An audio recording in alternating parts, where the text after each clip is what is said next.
Hello, everyone. We're going to be doing homework number 10, number 6.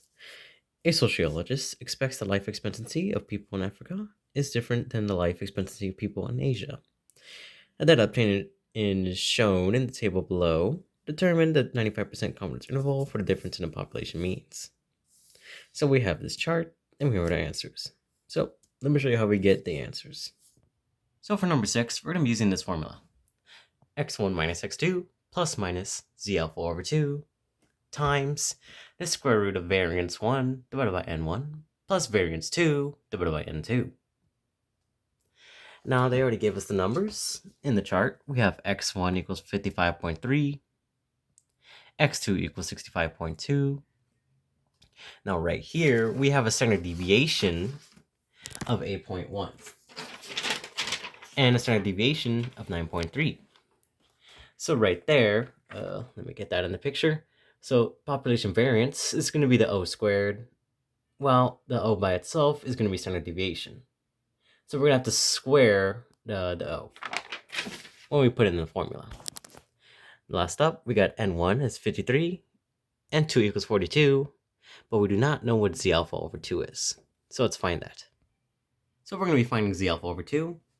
Now, not really a formula, but really kind of a method. So Z alpha over 2 is going to be equal to the percentage. Now, in homework number 6 says we have a 95% confidence interval. So now that we know that we have 95%. We're going to use the t-table. And let me show you over here. So we're going to go over to the confidence level right here. We're going to go to 95%. Oh, there you go, 95%. And we're going to go slightly up. So our z alpha over 2 is going to equal to 1.960. And with that, we have everything we need. So now that we have everything, including the z alpha over 2, we're just going to plug it into this equation. So over here on the left, we got 55.3 minus 65.2 plus minus 1.960 times the square root of 8.1 squared divided by 53 plus 9.3 squared divided by 42. Now again, we square these because these are standard deviations and not variances.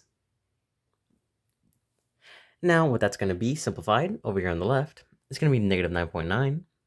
That's going to be the same times the square root of 3.297210243. Quite a mouthful. Now what we're going to do now is we're going to multiply the square root of this times 1.960. So we keep this the same, negative 9.9 plus minus these two multiplied, 3.559011502. Now we're going to make this a little bit similar to the answers. We're going to put the u1 minus u2 along with the greater than symbols, as shown here. Now what we're going to do now is we're going to solve for it. So negative 9.9 plus and minus. So negative 9.9 plus this huge number over here on the right, it's going to be negative 6.3409 with some more numbers behind it represented by dots. Now we do the same thing except subtracting. So negative 9.9 minus 3.5 blah blah blah blah, and that would equal negative 13.459 with some more numbers right behind it represented by dots. Now in the homework, we're going to be running to the 1 decimal point. So let's do that, and that should be round to negative 13.5 and negative 6.3. So that would result in Charlie being the answer. And there we go. And here's all the work. Have a good night.